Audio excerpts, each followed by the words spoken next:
ఆ హాస్పిటల్లోకి వెళ్ళిన ప్రతి 100 మందిలో 99 మంది చనిపోయారు. ఆ ఒక్కడు కూడా చావు బతుకుల దాకా వెళ్ళి తిరిగి వచ్చిన వాడే. అసలు ఆ భవానీ వార్డ్ హిస్టరీ ఏంటి? ఆ వార్డులో నిజంగా దయ్యాలు ఉన్నాయా, లేదా ఏమన్నా వేరే విషయాలు ఏమైనా జరుగుతున్నాయా? 1997 వైజాగ్ కేజీహెచ్ భవానీ వార్డులో జరిగిన ఒక విషయం గురించి తెలుసుకుందాం. వైజాగ్ లో మోస్ట్ హాంటెడ్ ప్లేస్ అని ఎవరిని అడిగినా సరే చెప్పేది కేజీహెచ్ భవానీ వార్డు గురించి. ఆ భవానీ వార్డు చుట్టూరు చాలా విషయాలు జరిగిన విషయాలు ప్రతిదీ ఆ భవానీ వార్డుకి లింక్ అయ్యే ఉన్నది. అసలు ఈ భవానీ వార్డు విషయం ఏంటి? చాలా మంది చాలా కథలుగా చెప్తారు. అవి మనం నమ్మచ్చు, నమ్మకపోవచ్చు. కానీ నిజంగా ఒక విషయాన్ని ఫేస్ చేసిన ఒక అమ్మాయి తన స్టోరీని అయితే ఈ భవానీ వార్డు గురించి తెలిపింది. అదే స్టోరీ ఈ రోజు మనం ఈ వీడియోలో తెలుసుకుందాం. సో ఇంకా లేట్ చేద్దాం, మన వీడియోలోకి అయితే వెళ్ళిపోదాం. ఇలాంటి ఎన్నో చాలా ఇంట్రెస్టింగ్ వీడియోస్ చేస్తూ ఉంటాను. అది కూడా మీరు కొంచెం ఒక సబ్స్క్రైబ్ చేసుకుని ఒక లైక్ చేశారనుకోండి వీడియోకి నాకు కొంచెం మోటివేషన్ కింద ఉంటుంది. సో మీరు లైక్ చేసి షేర్ చేసి ఇంకా మన ఛానల్ని సబ్స్క్రైబ్ చేసుకుంటారని కోరుకుంటున్నాను. చందన అనే అమ్మాయి వాళ్ళ ఫాదర్కి వైజాగ్ ట్రాన్స్ఫర్ అవడంతో ఇంకా అదే టైంకి చందన కూడా వైజాగ్లో ఉన్న కేజీహెచ్ ఇంటర్న్షిప్ అయితే జాయిన్ అయింది. కాలేజ్ దగ్గరలో ఉన్న హౌసెస్ గురించి అయితే వెతుకుతున్నది. అప్పుడే కాలేజ్ వెనకాల ఒక ఇల్లు అయితే దొరికింది చందనకి. ఇంకా నెమ్మదిగా ఆ ఇంట్లోకి షిఫ్ట్ అవుతుంది చందన. ఇంకప్పటి నుండి చందన డైలీ కాలేజీకి వెళ్ళడం కూడా స్టార్ట్ చేసింది. ఇల్లు పక్కన ఉండడంతో తను పెద్దగా కష్టపడేది కాదు కాలేజీకి వెళ్ళడానికి. ఈజీగానే కాలేజ్కి వెళ్ళి వచ్చేది. అలాగే నెమ్మదిగా కాలేజ్ కూడా తనకి బాగా అలవాటు అయిపోయింది. మొత్తం తన లైఫ్ నార్మల్ గా సాగిపోతుంది. అలా తనకి వైజాగ్ చాలా నచ్చింది. ఇంకా అదే టైంలో ఒక రోజు చందనకి కేజీహెచ్ హాస్పిటల్లో నైట్ షిఫ్ట్ అయితే పడింది. అది కూడా తను ఎప్పుడు వర్క్ చేసే వార్డు కాదు, వేరే వార్డులో. ఆ వార్డే భవానీ వార్డ్. అప్పటికి ఈ వార్డు గురించి కథలుగా చెప్పుకుంటారు చుట్టుపక్కల వాళ్ళు. శవాలు పాడేసేవారు అక్కడ. అది తెలియని చందన అయితే ఇంకా వార్డులో వర్క్ చేయడానికి అయితే ఒప్పుకుంది. ఇంకా చందనకైతే షిఫ్ట్ అయితే వేశారు. ఇంకా అది కూడా మార్చరీలో అయితే వేశారు. మార్చరీలో ఎప్పుడు ఉండే జనరల్ డ్యూటీ కన్నా కొంచెం టైం అయితే ఎక్కువసేపే ఉంటుంది. దాని మూలని చందన బయటికి వెళ్ళి ఏమైనా తినేసొద్దామని బయటికి వెళ్ళి తినేసి వచ్చి ఇంకా తన డ్యూటీ అయితే స్టార్ట్ అయింది.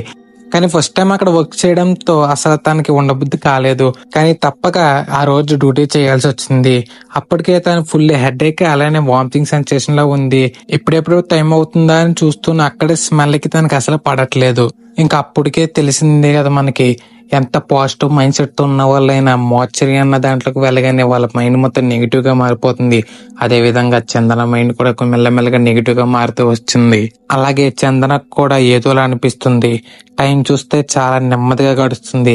కానీ చెయ్యాల్సిన వర్క్ పెరుగుతూనే ఉంది. కానీ టైం ఎప్పుడు అవుతుందా, ఆ వర్క్ అలాగే పక్కన పెట్టేసి వెళ్ళిపోతుంది, ఎవరొకరు వచ్చి చేసుకుంటారులే అనే ఆలోచనలో ఉన్నది చందన.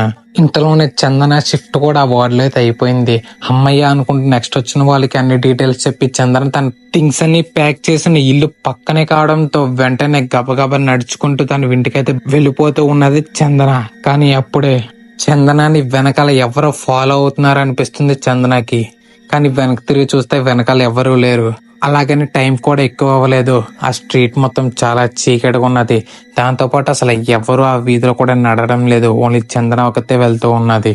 ఆ వీధిలో ఎక్కువ జనం లేకపోవడానికి కారణం ఏంటంటే అది కేజీహెచ్ బ్యాక్ సైడ్ వలన ఎవ్వరు అటువైపు వెళ్లరు.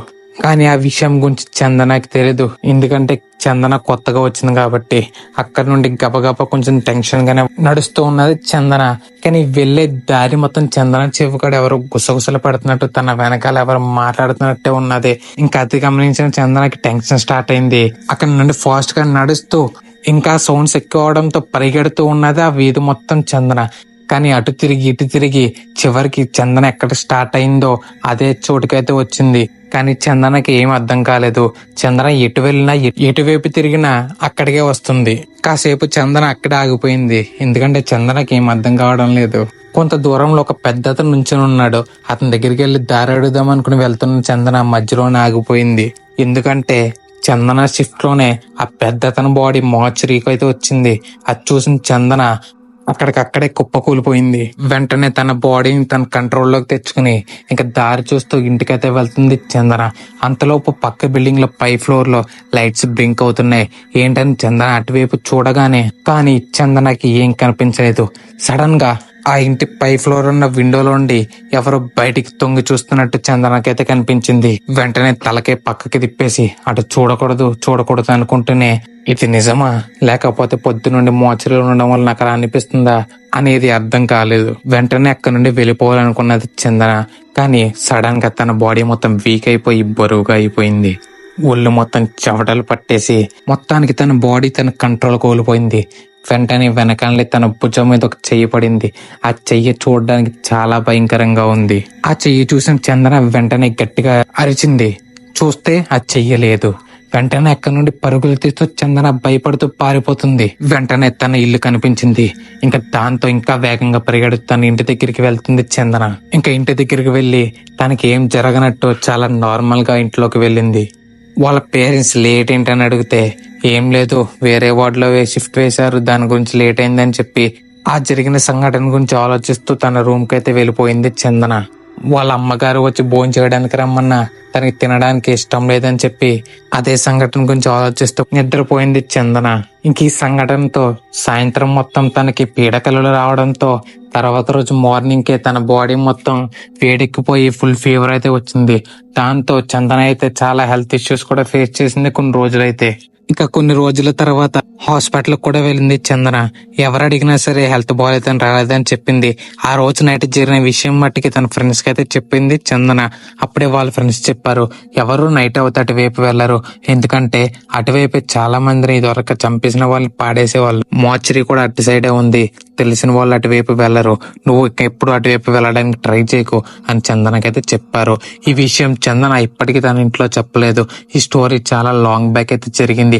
అప్పటి వరకు దయ్యాలు, ప్రేతభూతాలు అనేవి ఉంటాయి అని చాలా కథలు విని వాటి మీద నమ్మకం పెంచుకున్న చందన ఒక్కసారిగా ఈ ఇన్సిడెంట్ జరగడంతో భ్రాంతులకైతే గురైంది. ఆ విషయాన్ని మర్చిపోవడానికి కూడా చాలా టైం పట్టింది. ఈ విషయం ఇప్పటికీ తన పేరెంట్స్ కి కూడా తెలియదు. ఈ విషయం వాళ్ళ ఫ్రెండ్స్ కి తప్ప ఇంకెవ్వరికి తెలియదు. మీలో ఎవరైనా ఇలాంటి ఇన్సిడెంట్ ఫేస్ చేసి ఉంటే కింద కామెంట్ సెక్షన్ లో కామెంట్ చేయండి. మీరు ఎక్కడి వరకు వీడియో చూసారంటే మీకు నచ్చిందని అనుకుంటున్నాను. సో ఇంకా మరికొన్ని ఇలాంటి ఇంట్రెస్టింగ్ వీడియోస్ కోసం మన ఛానల్ ని ఇప్పుడే సబ్స్క్రైబ్ చేసి మీ ఫ్రెండ్స్ అండ్ ఫ్యామిలీ కూడా షేర్ చేయండి.